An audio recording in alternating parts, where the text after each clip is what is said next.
Top Tech në Top Albania Radio. Përshëndetje miq dhe mirë se vini në Top Tech. Jeni me mua Mateo Kadrion dhe sot kemi disa tema shumë interesante. Mos u mbasim fare kohë, nisim direkt me të parën. Rivian R2, SUV-a familjar që premton të jetë i përballueshëm, si dieta dhe pasticëria. E di që po gënjem veten, por ja ku je prap duke porositur një baklava. Versioni më i shtrenjtë i R2 që pritet të dalë në pranverë të këtij viti kushton rreth $57,990 dhe vjen me 2 motor elektrik, 4 rrota aktive dhe rreth 530 km autonomi. 0 në 100 në vetëm 3.6 sekonda.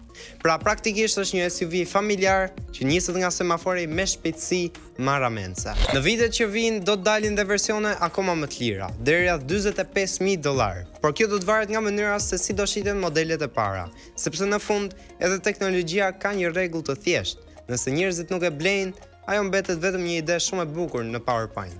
Por historia nuk mbaron tu. Në të njëjtën kohë, Rivian po investon dhe në robot inteligjent.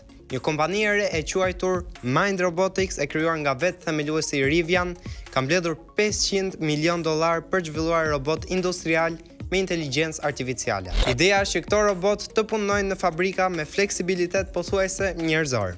Pra skenari i ardhmes është interesant. Robotët do të ndërtojnë makinat elektrike, ndërsa ne do debatojmë çfarë ngjyre ta marrim, gri apo jeshile. Teknologjia ecën përpara, pyetja vetme është, a ecën dhe portofoli ynë me të njëjtën shpejtësi? Top Tech në Top Albania Radio. Apple po ndryshon kaq shumë kohët e fundit sa duket sikur ndonjëri shtypi butonin restart. Drejtuesit ikin te Meta, Tim Cook mund dalë në pension së shpejti dhe zëvendësuesi, një inxhinier që di më shumë për iPhone-in se sa për pushime. Apple po kalon transformimin më të madh të drejtuesve që nga viti 2011, kur u nda nga jeta Steve Jobs. Një val largimesh ka përfshirë drejtues nga inteligjenca artificiale te dizajni, operacionet dhe juridiku. Me pak fjalë, disa nga njerëzit kryesor që drejtonin kompaninë më të famshme të teknologjisë në botë po largohen. Madje disa prej tyre kanë përfunduar tek Meta, kompania e Mark Zuckerberg. Duket se në Silicon Valley po ndodh ndonjë transferim si në futboll. Një ekip humb lojtarët, tjetri i merr dhe thot shumë faleminderit. Por ndryshimi më i madh lidhet me një pyetje që po qarkullon prej kohësh. Çfarë do të ndodh me Tim Cook? CEO-ja që drejton Apple që nga viti 2011 mund të tërhiqet të vit. Dhe kandidati kryesor për ta zëvendësuar është John Ternus, një inxhinier që ka punuar në dizajnin e iPhone-it, iPad-it dhe Mac-ut. Nëse kjo ndodh, Apple mund të ndryshojë komplet fokus, nga menaxhimi perfekt i zinxhirit të prodhimit drejt inovacionit tek produktet e reja. Pra më shumë ide të çmendura teknologjike dhe më pak tabela Excel-i. Ndërkohë kompania po përforcon dhe ekipin e inteligjencës artificiale, duke sjellë një ekspert nga Google dhe Microsoft për të përshpejtuar zhvillimin e produkteve të reja AI. Sepse sot në botën e inteligjencës, nëse nuk ke AI, është pak a shumë si të shfaqesh në një fest pa telefon. E sigurt që të gjithë shohin me dyshim. Pra viti 2026 mund të jetë një moment historik në historinë e Apple-it. Top Tech në Top Albania Radio. Në Tokyo, ku trafiku është si video game pa cheats, Nuro po teston makinat autonome pa shofer dhe sapo filluan testimet në rrugët publike. Zero shot driving. Makina shkon në rrugë të reja pa u trajnuar fare. Nëse mbijeton atje, mbijeton kudo, mbas edhe në Shqipëri. Startupi amerikan Nuro, i mbështetur nga gjigant si Nvidia, Uber dhe SoftBank, ka filluar të testojë teknologjinë e tij të makinave autonome në rrugët e Tokios. Për momentin përdoren makina Toyota Prius, me një shofer sigurie brenda sepse dhe robotët kanë nevojë për një mik nervoz që të mbajë timonin nëse gjërat shkojnë keq. Dhe Tokyo nuk është vend i lehtë për prova. Makina duhet mësoj të ecë në anën e majtë të rrugës, të kuptojë sinjalet komplet ndryshe dhe të përballet me trafik që duket sikur është organizuar nga një koreograf shumë energjik. Nëse një makinë autonome mbijeton në Tokyo, mund të drejtojë pothuajse kudo. Jo, ka gabim të. Nëse një makinë autonome mbijeton në Shqipëri, ajo mund drejtojë kudo. Kompania thotë se përdor një sistem inteligjencë artificiale që mëson ndërsa drejton. Madje pretendon se software-i mund të lëvizë në rrugë të reja edhe pa trajnuar më parë të ta. Kjo quhet Zero Shot Autonomous Driving. Me pak fjalë, makina shkon në një vend ku nuk ka qenë kurrë më parë dhe thot, "Ok, do improvizojmë." Sigurisht, Për siguri, sistemi teston gjithçka fillimisht në mënyrë virtuale dhe në shadow mode. Pra makina mendon çfarë do të bënte, por shoferi njerëzor është ai që në fund shtyp gazin apo frenat. Një lloj prove ku roboti jep sugjerime dhe njeriu thot jo, prit pak, kjo kthesë është shumë optimiste. Nuro ka mbledhur qindra miliona dollar investime dhe tani po përpiqet të licencojë teknologjinë e saj tek prodhues makinash dhe kompani transporti.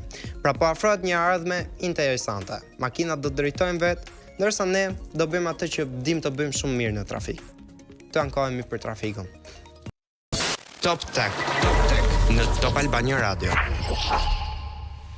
E dini besoj atë momentin kur dikush i thot hajde bëjmë foto nga lart dhe papritur del një dron që filmon gjithë lagjin, malet, detin, ndoshta edhe ato fishekzerat e Iranit. Tani imagjinoni një dron që filmon gjithçka një herësh. Jo vetëm përpara, por në 360 gradë. Pra nëse bëni një gaf, kamera nuk të fal. Kompania DJI po përgatitet të lançojë dronin e saj të ri, Avata 360.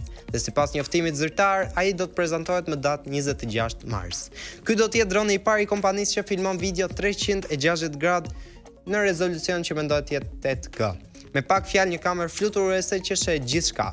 Përfshirë dhe atë momentin kur përpiqeni të dukeni cool dhe rrezoheni çik më andej. DJI quan të dron një model flagship. Duke njohur DJI-n, kjo do thot vetëm dy gjëra. Teknologji shumë serioze dhe një lodër shumë e rrezikshme për kreativitetin e njerëzve që bëjnë video për social media. Sipas informacioneve që kam, Avata 360 mund të ketë dhe një modalitet të veçantë me një kamerë të vetme, ku droni sillet si një dron normal FPV, duke filmuar vetëm drejt përpara. Pra një moment mund xhirosh një video klasike dhe në momentin tjetër të kapësh në gjithë panoramën e planetit, sikur je një astronaut në TikTok. Për më tepër, ky dron pritet të funksionojë me gjithë ekosistemin e DJI-t, syzet e DJI-t, telekomandën dhe bateritë të tjera. Me pak fjalë, nëse ke hyrë një herë në universin e DJI-t, është pothuajse e pamundur që dalësh nga ajo. Deri tani në treg ekziston vetëm një dron i atill për konsumatorët, por me hyrjen e DJI-t, gara do të bëhet akoma më serioze. Top Tech në Top Albania Radio. Hap Uberin, vjen makina, hap derën, asnjë shofer. Zoox robotaxi pa shofer po vjen në Las Vegas këtë verë, direkt në aplikacionin e Uberit. Ti pyet, ku po shkoj më shef? Makina thot, chill bro, algoritmi e din. Ardhmja, ne shikojmë telefonin dhe robotët do ankohen për trafikun. Kjo nuk është më fantazi. Kompania Zoox, që është në pronësi të Amazonit, planifikon të vendosë robotaksi pa shofer në aplikacionin e Uberit, në Las Vegas vetëm, brenda këtij viti. Po, një makinë që e porosit në Uber dhe nuk ka as shofer që të pyes ku do shkoj më shef. Këto robotaksi janë të veçanta sepse nuk kanë as timon dhe as pedale. Pra nuk ka as mundësi që pasagjerit të bëjë atë gjestin klasik, i çik nga timoni se japun më mirë. Makina është projektuar që nga fillimi për të qenë autonome. Me pak fjalë, nëse ditë përdorësh Uberin, tashmë po hypen në një robot. Por ka një detaj të vogël. Përpara se kjo të ndodhë, Zoox duhet të marrë miratimin nga autoritetet amerikane të sigurisë rrugore, sepse ligjet aktuale presupozojnë që një makinë ka disa gjëra të vogla si timon, pedale, fshirëse xhami. Disa detaje që zakonisht i konsiderojmë të rëndësishme kur jemi në autostradë. Ndërkohë, Uber është futur seriozisht në këtë garë. Kompania ka partneritete me më shumë se 25 kompani të makinave autonome në tërë botën. Pra në të ardhmen, kur porosisim një Uber, mund mos e dini nëse po vjen një shofer, një robot apo një algoritëm shumë i vendosur për të çuar në destinacion. Nëse gjithçka shkon sipas planit, robotaksitë e Zoox do të shfaqen fillimisht në Las Vegas dhe më vonë në Los Angeles. Pra po afrohet një epokë interesante. Makinat do të drejtojnë vetë, ndërsa ne pasagjerët do të bëjmë atë që bëjmë gjithmonë në Uber. Të shikojmë telefonin dhe të shpresojmë që rruga të jetë e lirë. Atëherë miq, ky ishte Top Tech për sot. Unë ju falenderoj shumë për vëmendjen dhe herën tjetër kemi një temë shumë interesante. Irani do që të godas data centerat e Palantirit, Microsoftit dhe shumë të tjerë. Na ndiqni.